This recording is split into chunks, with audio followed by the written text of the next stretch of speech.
क्या आपने कभी सोचा है कि जब हमारे सारे प्रयास विफल हो जाते हैं, कोई आशा की किरण दिखाई नहीं देती, उस समय क्या होता है? ऐसा समय जब मनुष्य के पास ना तो साधन बचते हैं और ना ही कोई सहारा, और तब वही शक्ति जो इस संपूर्ण ब्रह्मांड को चलाती है, वो किस प्रकार हमारी सहायता के लिए आगे आती है।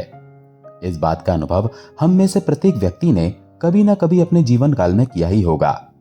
और आज हम आपको जो कथा सुनाने वाले हैं, वो कथा भी मात्र एक घटना नहीं है, बल्कि इसी बात का प्रमाण है कि जब हम पूर्ण समर्पण के साथ भगवान को पुकारते हैं, तो ईश्वर स्वयं हमारी सहायता के लिए नीचे उतर आते हैं। तो चलिए आज की इस कथा को शुरू करते हैं और देखते हैं कि किस प्रकार भगवान अपनी वाणी को कर्म में भी परिवर्तित अवश्य करते हैं। दोस्तों, कहते हैं कि आग, पानी और समय किसी पर दया नहीं दिखाते। अगर अग्नि में हाथ डालोगे तो वो जलेगा ही, चाहे वो बच्चे की नादानी से हो या फिर बड़ों की लापरवाही से। लेकिन अगर कोई जानबूझकर अग्नि में कूदे, और वो भी अनजाने में हुए अपराध के प्रायश्चित के लिए, तो क्या आप विश्वास करेंगे? नहीं ना। लेकिन हमारे वैष्णव संप्रदाय में एक ऐसे महान राजा हुए हैं जिन्होंने अपनी गुरु भक्ति का प्रमाण देने के लिए इससे भी भयंकर कार्य किया। आखिर कौन थे ये राजा, और उस दिन ऐसा क्या हुआ था जो उन्हें ऐसा प्रायश्चित करना पड़ा? यही है आज की हमारी जगन्नाथ कथा, जिसे सुनकर आपके रोंगटे खड़े हो जाएंगे। अनेक वर्षों पूर्व उड़ीसा में एक महान राजा हुए, जिनका नाम था राजा कुलशेखर। राजा अत्यंत बलशाली और शिष्टबद्ध, सूर्य के समान तेजस्वी और चंद्र के समान शीतल, सागर के समान गंभीर और कल्पतरु के समान दानी, बृहस्पति के समान विद्वान और पृथ्वी के समान सहनशील, कुबेर जैसे संपत्ति से समृद्ध और पिता के समान प्रजा पालक राजा। और इन सबसे ऊपर उनके अंदर एक जो शिरोमणि गुण था, वो ये था कि वे परम भगवान श्री हरि के अनन्य भक्त थे। वे देवी देवताओं, ब्राह्मण, साधु और सन्यासियों का सदैव सम्मान करते थे और हरि कथा का श्रवण करने के लिए सदैव तत्पर रहते थे। एक दिन इसी प्रकार वे अपने राज दरबार में अपने महत्वपूर्ण मंत्रियों तथा सेवकों के साथ बैठे हुए थे। अनेक साधु और सन्यासी राजा के आसपास एकत्रित हुए थे और हरि कथा का महोत्सव चल रहा था। ऐसे में अचानक राजा कुलशेखर के गुरु वहां पधारे। राजा उसी क्षण अपने सिंहासन से उठ गए। उन्होंने अपने गुरु को साष्टांग दंडवत प्रणाम किया और बैठने के लिए एक उचित आसन प्रदान किया। जब गुरु ने राजा को अपना स्थान लेने की आज्ञा दी, तभी जाकर राजा अपने सिंहासन पर वापस जाकर बैठ गए और फिर से हरि कथा का श्रवण महोत्सव प्रारंभ हुआ। सभी लोग भगवान की मधुर लीलाओं का आस्वादन कर रहे थे और अचानक कहीं से एक मक्खी आई और बार बार राजा कुलशेखर के माथे पर बैठने लगी। उसे दूर करने के लिए राजा ने अपने सिर पर हाथ लगाया और उसी क्षण राजा के मस्तक से धूल के कुछ कण जमीन पर गिर गए।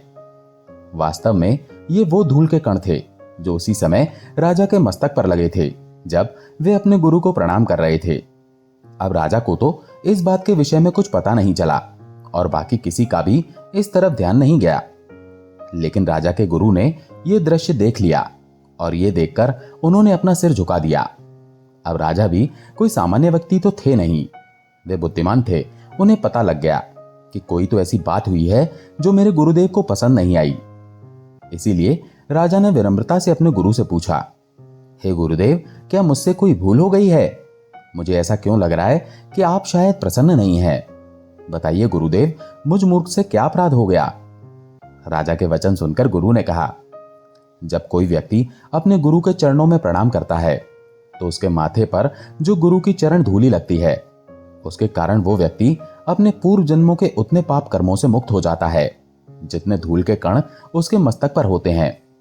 लेकिन हे राजन, तुमने अपने मस्तक से उस धूल के कण को हटा दिया है, तो क्या तुम कल्पना कर सकते हो कि ऐसा करने से तुमने कितने पाप कर्म एकत्रित कर लिए होंगे? और मुझे इसी बात का दुख हुआ है कि तुमने अपने मस्तक से मेरी चरण धूल दूर कर दी और इस प्रकार तुमने अनेक जन्मों के पाप कर्मों को एकत्रित कर लिया है। गुरु के वचन सुनते ही राजा कुलशेखर के पैरों के नीचे से मानो जमीन खिसक गई। वे कांपने लगे, उनकी श्वास की गति तेज हो गई और बोलने के लिए उनके मुंह से शब्द नहीं निकल पा रहे थे। उनकी आंखें आंसुओं से भर आईं और वे एक स्तंभ की तरह स्थिर हो गए। जब तक वे वापस अपनी चेतना में आए, तब तक उन्होंने देखा कि उनके गुरु वहां से प्रस्थान कर चुके थे और इस कारण राजा की मनोस्थिति और गंभीर हो गई। राजा ने अपने दरबार में बैठे विद्वानों से कहा, हे विद्वानों, मैंने अपने गुरु के प्रति घोर अपराध किया है। कृपया आप शास्त्रों में से ढूंढकर मुझे बताइए कि मुझे अपराधी के लिए क्या कोई प्रायश्चित संभव है। क्या मैं अपने गुरु अपराध से मुक्त हो पाऊंगा? अगर यह संभव है तो शीघ्र ही मुझे उपाय बताइए। राजा की बात सुनकर पंडितों और विद्वानों ने शास्त्रों को खंगालना शुरू किया। एक के बाद एक वे वेद, उपनिषद और पुराणों के पन्ने पलटते गए और अंत में उन्हें कुछ मिला, लेकिन वो क्या था ये कहने की हिम्मत उनमें से किसी की नहीं थी। गुरु अपराध के लिए शास्त्रों द्वारा अत्यंत कठोर प्रायश्चित का प्रावधान था। ब्राह्मणों को इस प्रकार मौन और उदास देखकर राजा कुलशेखर बोले, क्या बात है, क्यों आप लोग मुझे ये नहीं बता रहे हैं कि मैं किस प्रकार प्रायश्चित कर सकता हूं, चाहे वो कितना ही कठोर क्यों ना हो। मैं सूर्यदेव को साक्षी मानकर वचन देता हूं कि मैं ये प्रायश्चित अवश्य करूंगा। राजा के दृढ़ निश्चय को देखते हुए विद्वानों ने कहा, हे राजन, हमें इस बात में कोई संशय नहीं है कि आप अपने वचन को पूरा करेंगे, लेकिन ये प्रायश्चित। बस इतना कहकर विद्वान जन फिर से मौन हो गए। राजा ने फिर से उनसे पूछा और आखिर में ब्राह्मणों ने कहा, हे राजन, जब कोई व्यक्ति अपने गुरु को दंडवत प्रणाम करता है और उनके समक्ष बैठता है तो ये करने से उसके शरीर पर जितने भी धूल के कण लगते हैं उतने जन्मों के उसके पाप उसी क्षण नष्ट हो जाते हैं। लेकिन अगर कोई मूर्ख व्यक्ति अहंकारवश उन चरण धूलि को अपने शरीर से हटा देता है तो फिर वो इतने पाप एकत्रित कर लेता है जिसकी कल्पना नहीं की जा सकती। हमारे शास्त्र इस गुरुद्रोह से मुक्त होने का अत्यंत कठोर और केवल एक ही उपाय बताते हैं। उस व्यक्ति को 12 फुट लंबी, 3 फुट चौड़ी और 6 इंच मोटी एक बड़ी सी पीतल की परात बनानी पड़ेगी। इस परात को 4 स्तंभों के ऊपर स्थापित करना होगा। उसके नीचे उसे जलता हुआ कोयला या अग्नि प्रज्वलित करनी होगी और यह तब तक जलनी चाहिए जब तक ऊपर रखी हुई पीतल की परात गर्म होकर लाल रंग की ना हो जाए। उसके बाद उस व्यक्ति को इस पीतल की परात पर चढ़कर 108 बार दंडवत प्रणाम करने होंगे। ये करने के बाद ही कोई व्यक्ति अपने गुरु के प्रति किए गए अपराध से मुक्त हो सकता है। जब राजा ने यह सुना तो वे खुशी से झूम उठे, ये सोचकर कि आखिरकार मैं अपने गुरु के प्रति किए गए अपराध से अब मुक्त हो पाऊंगा। राजा ने उसी क्षण पीतल की परात बनवाने का आदेश दिया। उसके बाद उस परात को 4 स्तंभों के ऊपर स्थापित किया गया। नीचे अग्नि प्रज्वलित की गई और पीतल की परात अब अग्नि की ही तरह लाल हो चुकी थी। राजा पवित्र नदी में स्नान करने के लिए गए। उन्होंने अपने शरीर पर तिलक धारण किए, गले में तुलसी की माला पहनी, शरीर पर सफेद रंग का पतला और साधारण वस्त्र धारण किया। जगन्नाथ जी का स्मरण करते हुए उनका प्रसाद निर्माल्य यानी सूखे चावल ग्रहण किए और बस फिर चल पड़े उस स्थान पर जहां उन्हें अपनी गुरु भक्ति की परीक्षा देनी थी। हजारों लोग वहां एकत्रित हो चुके थे। राजा के मंत्री, ब्राह्मण, विद्वान, सिपाही और राजा के परिवारजन, सभी की सांसें मानो रुकी हुई थी। दुंदुभियों और नगाड़ों की ध्वनि इतनी तीव्र थी कि ऐसा लग रहा था मानो संपूर्ण पृथ्वी पर कंपन हो रहा हो। वहां उपस्थित सभी लोगों में यह भय था कि बस राजा कुलशेखर अब अपने प्राण त्याग देंगे। उन्होंने राजा से प्रार्थना करते हुए कहा, हे राजन, ऐसा घोर प्रायश्चित किस लिए, और वो भी अनजाने में हुई इस भूल के लिए? नहीं नहीं राजन, आपकी गुरु भक्ति पर हमें तो क्या, देवताओं को भी कोई संशय नहीं हो सकता। इसलिए हम प्रजा पर दया करें राजन, आप ये कार्य ना करें। यदि आपको कुछ हो गया तो हम आपकी संतान अनाथ हो जाएंगे राजन। कृपया स्वयं को इतना कठोर दंड ना दें। प्रजा की बात सुनकर राजा कुलशेखर कहते हैं, सभी के स्वामी स्वयं जगन्नाथ हैं, मैं तो एक तुच्छ जीवात्मा हूं। परम भगवान जगन्नाथ ही सबके पालनकर्ता और रक्षक हैं। मुझे मृत्यु का कोई भय नहीं है, क्योंकि जिसका जन्म होता है उसकी मृत्यु भी निश्चित है। इसीलिए आप लोग शोक ना करें। मैं जीवित रहूं या मृत, मुझे इससे कोई फर्क नहीं पड़ता। भगवान जगन्नाथ मेरे लिए जो उचित होगा वही करेंगे। इसीलिए आप लोग शांत हो जाइए और भगवान के पवित्र नामों का उच्चारण करिए। इतना कहकर राजा शांत हो गए और भगवान जगन्नाथ का स्मरण करते हुए शांत भाव से प्रेम पूर्वक हाथ जोड़कर भगवान से प्रार्थना करने लगे। श्री वल्लभे तवदति दया परेति निको विदति नाथेति नागशयने जगन्निवासेति अलापनम प्रतिद्वनम कुरु मे मुकुंदम जयतु देवो देवकी नंदनम। यम जयतु प्रषण वंशा प्रदीप। जयतु मेघ श्यामल कोलांगो। जयतु पृथ्वी भारनासो मुकुंदम। हे प्रभु, आपकी सदा ही जय हो। आपके ही आदेश से ये सभी ग्रह नक्षत्र, ब्रह्मांड, देवी देवता और संपूर्ण जगत चलायमान होते हैं। महान ऋषिगण, सिद्ध पुरुष, ब्राह्मण और तपस्वी आपके चरण कमलों पर ध्यान केंद्रित करते हैं। आप ही दृश्य और अदृश्य जगत के परम नियंता हैं। मैं तुच्छ जीव आपकी महिमा को कैसे समझ सकता हूं।